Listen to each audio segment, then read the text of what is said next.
กับตู้คำคือเก่าเนาะพี่น้องเนาะเป็นยังไงFC ทุกคนเนาะหลังจากที่ได้เบิ่งได้ชมแล้วเนาะบรรยากาศกันบ่ายสู่ขวัญน้องมะนาวกับไอ้งอเนาะพี่น้องเนาะหรือเท้าเกตมณีนั่นเองพี่น้องเอ้ยเอาเนาะเห็นแล้วก็โอ้ดีมุงดีใจหลายเนาะมีหลายๆคนมาร่วมยินดีบ่อยเป็นยูทูบเบอร์เบิร์ดบ้านโคงใหญ่เขาก็มาเนาะแถมกันยังมีผู้ใหญ่เข้ามาช่วยเหลือเนาะทางหมดมันยังเพิ่นเขามามอบเงินให้ตลอดทางทีมงานแบบเบียงไซนั่นแหละพี่น้องเนาะมามอบเงิน2 เทื่อ 3 เทื่อแล้วเพิ่นว่าเนาะนี่แหละพี่น้องบุญค่ำบุญชูเพิ่นแล้วเนาะพี่น้องเนาะเพิ่นก็ได้เฮ็ดตามที่เพิ่นวางไว้และความฝันเพิ่นผู้ใหญ่ก็เฮ็ดให้สำเร็จสมบังสมปรารถนาพี่น้องเนาะอยากใส่ชุดแต่งงานอยากแต่งหน้าก็ได้แต่งเนาะอยากมีผ้าขวัญก็มีพี่น้องเนาะกลายเป็นงานใหญ่เติบเนาะเดี๋ยวพอสมควรได้พี่น้องบ่น้อยได้เนาะงานนี้ก็ได้เอาก็โอเคเนาะพี่น้องขอบุญขอบคุณในหลายที่เข้ามาเบิ่งมาชมกดไลค์กดแชร์กดติดตามและกด Subscribe ให้ทุกคำเด้อ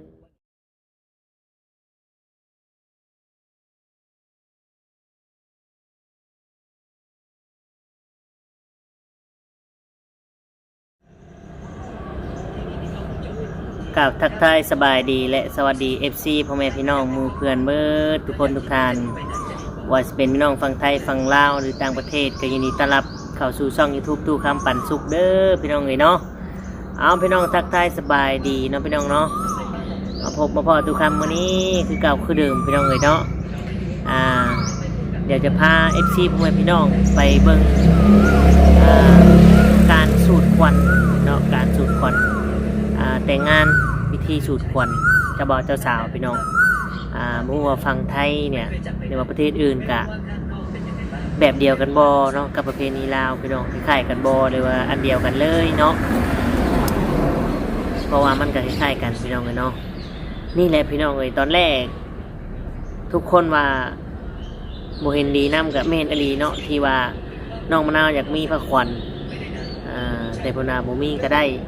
ถ้าบ่มีผ้าขวัญน่ะมันสิบ่เป็นการแต่งงานพี่น้องเนาะบ่มีผ้าขวัญที่สุดในพี่น้องเนาะแต่แล้วก็จบด้วยดีแล้วก็มีผ้าขวัญมีเหมือนกันทุกคนมาเบิดพร้อมหน้าพร้อมตาและยูทูบเบอร์ก็มาหลายๆคนพี่น้องเนาะ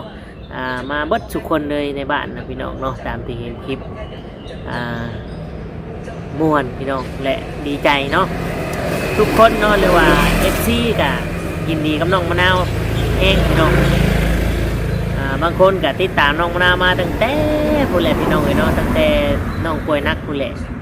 น้องมะนาวก็จนสู่ซนกับลูกหลานแล้วนั่นจนมาฮอดพี่น้องเนาะแรกก็มาไก่แห้งบอกคิดว่าจะมาถึงวันนี้พี่น้องเนาะทุกคำก็มีแต่อวยพรให้ทั้งนี้แหละพี่น้องเนาะให้ฮักเดียวใจเดียวโพเดียวเมียเดียวเด้อเนาะต่อไปก็ตั้งใจสร้างซาเป็นมุกเป็นใจเอาบาดเนาะเด็ดให้ได้ทำให้เขาเห็นแล้วก็ทำให้ผู้ใหญ่เป็นปลื้มอกปลื้มใจเนาะเพราะว่าจะได้รถไถหน้าพี่น้องหลายคนก็โอ้ยพี่น้องเนาะดีใจนำมีแต่อวยพรฝากถึงนั่นแหละพี่น้องต่อไปก็สู่ชนสู่เอาเฮ็ดให้เพิ่นเห็นเฮ็ดให้เพิ่นภูมิใจเนาะเพิ่นซอยไปแล้วเพิ่นก็เห็นความดุมันขยันขันแข็งเฮาเพิ่นก็ดีมุกดีใจแล้วก็เพิ่นคิดบ่ผิดที่ซอยคนดุมันเนาะพี่น้องเนาะต่อไปนี่โมเน่ได้พี่น้องโมเน่ในเกมวันนี้ครับน้องมะนาวเนี่ยต่อไปครอบครัวเพิ่นนี่อาจจะบุกเบินก็นี่เนาะเพราะว่าเพิ่นเห็นกำลังใจแล้วเพิ่นเห็นกำลังใจที่ทุกคนเนี่ยมอบให้เนาะเห็นในครั้งนี้แหละพี่น้องเลยเนาะเห็นในครั้งนี้คิดเบิ้งน้องมะนาวจนให้เนาะจนน้ำตาไหลพี่น้องด้วยความซาบซึ้งด้วยความมีมุกมีใจของลูกผู้หญิงลูกผู้ชายคนหนึ่งพี่น้องเนาะและไอเกมนี้แล้วก็ยืนยันคำเก่าว่าฮักชุดหัวใจบ่ทิพย์บ่ปะแน่นอนเราพี่น้องเนาะสำหรับไอเกมวันนี้พี่น้องเอามีแต่ว่าเอาแล้วก็ขอให้มีความเจริญก้าวหน้าเนาะและปรับเปลี่ยนแปลงตัวเองใหม่เนาะพี่น้องเนาะมีแต่ว่าภาวนาให้น้องมะนาวได้รถไถเนาะมีรถไถให้ธนาปีนี้แล้วก็ถ้าอยู่ดีมีแห้งต่อไปก็ขอให้ได้เฮือนหลังใหม่เนาะพี่น้องเนาะเฮือนหลังเก่าก็คือว่าแหละเห็นบ่ตอนเข้าเฮือนหอ บนหัวเนี่ยทั้งหัวในฝาที่อ้อมมันกะพังหมดแล้วเนาะเป็นหูใหญ่เลยพี่น้องเลยเนาะ แม่เฒ่าพอเตียงท่วงอยู่พี่น้องเลยเนาะนั่นก็คือป้าเพิ่นนั่นแหละเพิ่นท่วงว่าโอ้แมวมองในระวังแมวมองในเนาะหลายคนก็คือสิเข้าใจเนาะเอาแป๊บหนึงพี่น้องเลยเนาะ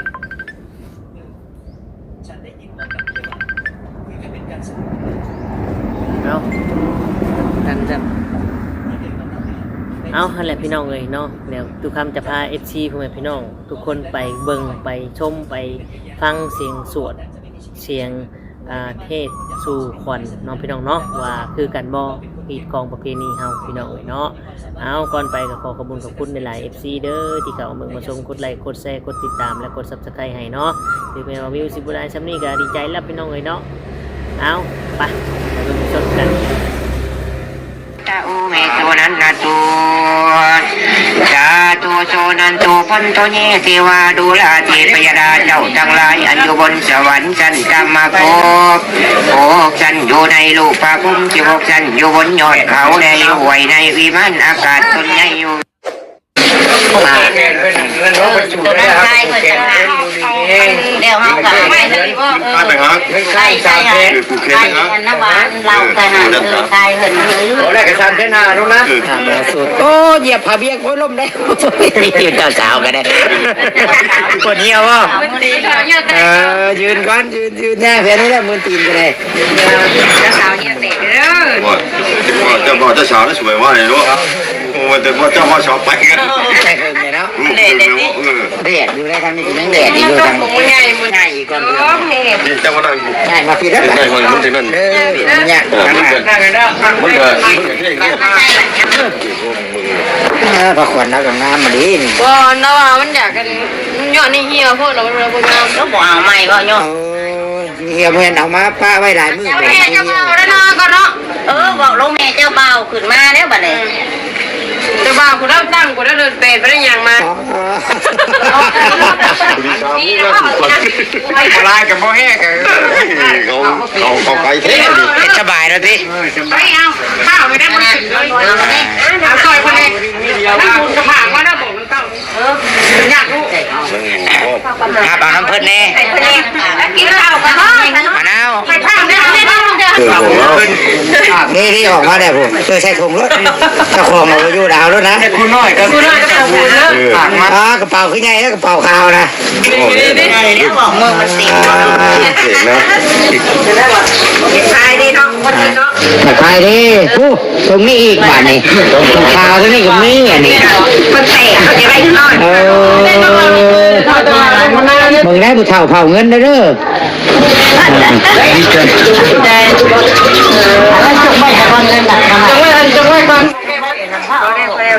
คุณกระบ่าวแจพูดพี่น้องเลยใส่ถั่วอีกแล้วมาแล้วบ่ว่าขึ้นมาซาแท้มาขึ้นมาโดยมาแล้วฮักแขกมาเว้ยโดยเขาสิไปนั่งเขาคิดว่าจะลอยกันไปคุณบ่น้ำเขาได้ทำเรื่องเป็นกลางมาคนเดียวน้ำลุงกินแล้วว่าข่าวกินกระพุ่นคุณลุงกินเอาไว้ข่าวมากมาข่าวว่าที่ข่าวได้ตัวนี้ย่อมกินข่าวอยู่นี่มานั่งกินอยู่นี่เกิดมากินจะบ้ามากินน้ำน้อยนึงอยากจะกินมาสูตรมาแล้วบาทนี่พี่มาพี่จะบ้านะมาพี่ดูต้องให้เจ้าขึ้นบ้านนี่ครับพี่ขึ้นมานะบ่มาพี่ถามความรู้สึกนี่เราเว้ยที่ข่าวก็นี่นะเอาความขึ้นมาเลยนะเรียกขึ้นมาเลยลูกขึ้นมาเลยดีมุกดีใจอยู่บ่ดีใจไปซอยเจ้าได้ชำนี้ได้ไม่อย่างกะทำมุกตั้งใจเอาได้ต่อไปเก็บเอาสั่งเอาตัวใดคอยซอยได้ตัวใดผู้ใหญ่ซอยได้คอยซอยกันแต่ที่สำคัญกะตัวเขาเองต้องบึกวืนน้ำพาครอบครัวให้เป็นครอบเป็นครัวนะตรงยากว่ามีเงินมีคำเขาคอยเห็นคอยหาไปแต่วันที่ในเตียงกันคอยทันครับสุดในที่ชื่อไห่น้ำในพี่น้องตัวหาพันได้ยังไม่ไปเข้ากันเอาไปไปเจ้าบ่าวกันเลย มึงคำว่าบ่แห่ก็ได้ว่ะมึงคำว่าบ่แห่ก็ได้สบายสบายรถโอ้ยสบายดีเด้อสบายดีเด้อท่านหมอเด้อบ้านในบ้านใช่ชาติโอ้ไปเป็นบ้านไร่ให้เขาเลิกไปเลยนั่น สบายดีเพิ่นบ่มาแล้ว เตะแล้วลูกเลิก ลุงยังอันนี้ ลูกยันเก่า ลุงจันเช้าโอ้ ตาดีลูกไม่เคยวางออก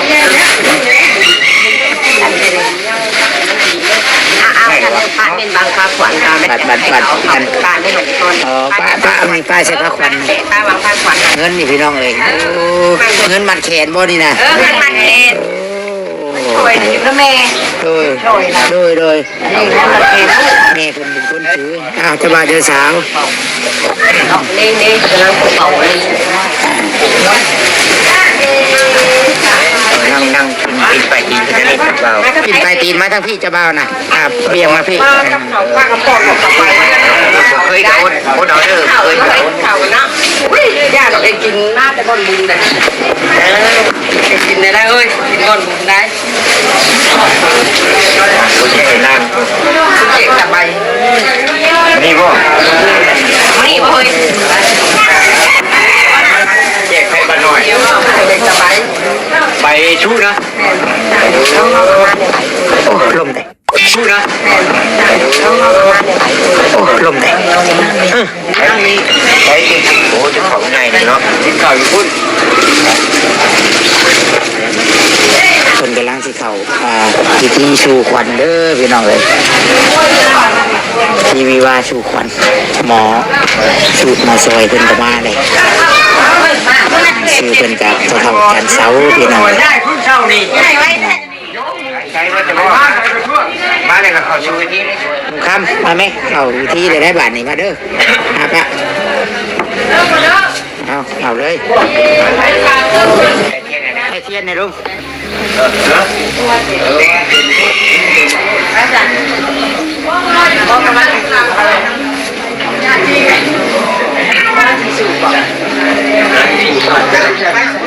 มาเด้อมาเยอะขึ้นมาเด้อจับไข่จับไข่จะถ่ายไปกระยาดอกมันใช้มีบ่ผ่านนี่เอาจับใจเด้อนี่แหละข้าวเอ้ยนางเอ้ยพวกนี้เป็นงามดีเต่าดีเทพ่อแม่และลูกจ้ามาปลูกฝังจังแจงให้เป็นผัวผัวเมียเพิ่นปลูกไม่ให้เป็นดงเพราะว่าแม่นมื้อนี้วันนี้เพิ่นปลูกโตให้เป็นเราเพราะว่าแม่นมื้อนี้วันนี้เพิ่นปลูกต้องเป็นเจ้าให้เป็นผัวผัวเมียตั้งแต่นี้ต่อไปให้เจ้าเป็นผัวและเจ้าดอกชัวเป็นผัวเมียกันคือนาดอกเทียงให้เจ้ามันก็ดังจะมีให้เจ้าเป็นผัวเกี่ยวเล่นกินอย่าได้เป็นผัวเปลี่ยนเมียมันให้เจ้าว่ากันกำลังจะเลือกมาเพื่อกันดังเสือกสร้างบ่ให้ห่างจังน้ำแค่ยาตู้เพราะว่าแค่ยามั่งกำลังให้เป็นเกินกว่านี้ด้วยเถอะหลังจากรู้ขัดที่เขาไว้เนี่ย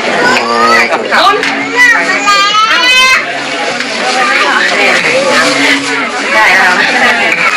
หลายตัว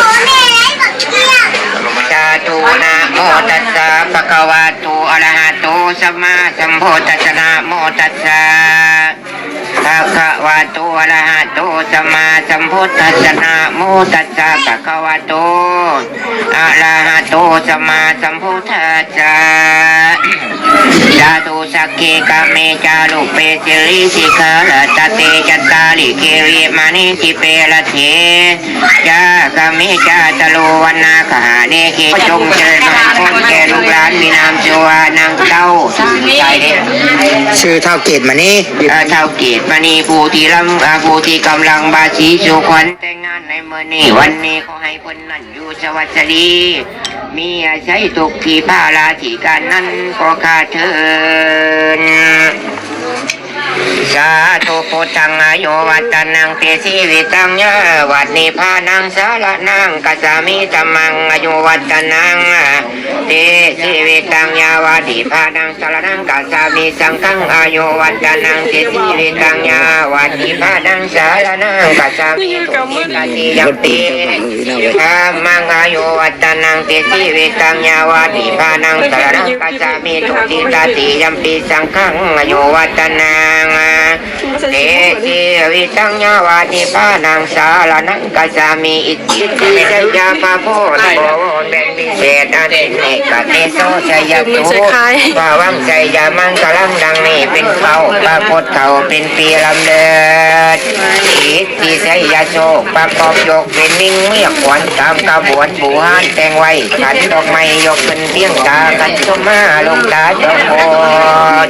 โพดจะไว้เงินสาวลูกสาวคุ้มสาวกลางคนหน้ากับหาหลายลูกสาวบ่ายคนตาดราคามาโคอยากเย็นยาวโอ้ตั้งสองว่ามาเยอะวันเดย์ไม่ร้องแกนะลูกเป็นน้องชายจังเลย เกิดเป็นสาวเพราะว่าเม่นวันนี้วันนี้คอยทานได้เจ็ดเดือนเพราะว่าเม่นวันนี้วันนี้นอนหลับได้เจ้าได้เงินนอนตื่นได้เจ้าได้เงินเขียนข้าวไก่เขียนน้ำเพราะว่าเม่นวันนี้วันนี้เอาเต็มว่าเพราะว่าเม่นวันนี้วันนี้เอาจับมือให้ใครเที่ยวมาพูดมาเจ้าเด้ออามือให้ผู้เอาจะมาหาเจ้าเด้อให้มี เอ้ยพี่น้องตัดภาพมากับอยู่กับตูคำคือเก่าเนาะพี่น้องเนาะเป็นยังไง FC ทุกคนเนาะหลังจากที่ได้เบิ่งได้ชมแล้วเนาะบรรยากาศการบ่ายสู่ขวัญน้องมะนาวกับไอ้งอเนาะพี่น้องเนาะหรือเท้าเกตมณีนั่นเองพี่น้องเอ้ยเอาเนาะเห็นแล้วก็โอ้ดีมุงดีใจหลายเนาะมีหลายๆคนมาร่วมยินดีบ่อยเป็นยูทูบเบอร์เบิร์ดบ้านโคงใหญ่เขาก็มาเนาะแถมกันยังมีผู้ใหญ่เข้ามาช่วยเหลือเนาะทางหมอมดมันยังเพิ่นเขามามอบเงินให้ตลอดทางทีมงานแบบเบียงไซนั่นแหละพี่น้องเนาะมามอบเงิน2 เทื่อ 3 เทื่อแล้วเพิ่นว่าเนาะนี่แหละพี่น้องบุญค่ำบุญสู้เพิ่นแล้วเนาะพี่น้องเนาะเพิ่นก็ได้เฮ็ดตามที่เพิ่นวางไว้และความฝันเพิ่งผู้ใหญ่ก็เฮ็ดให้สำเร็จสมบังสมปรารถนาพี่น้องเนาะอยากใส่ชุดแต่งงานอยากแต่งหน้าก็ได้แต่งเนาะอยากมีพระขวัญก็มีพี่น้องเนาะกลายเป็นงานใหญ่เติบเนาะหรือว่าพอสมควรได้พี่น้องบ่น้อยได้เนาะงานนี้ก็ได้เอาก็โอเคเนาะพี่น้องขอขอบคุณในหลายๆที่เข้ามาเบิ่งมาชมกดไลค์กดแชร์กดติดตามและกด Subscribe ให้ทุกคำเด้อขอบคุณในหลายๆพี่น้องสำหรับคลิปนี้ทุกคำก็คือขอตัวอำลาพระจากพ่อแม่พี่น้องไปเนาะก็คือสิได้กล่าวคำว่าสำบายดีและสวัสดีครับ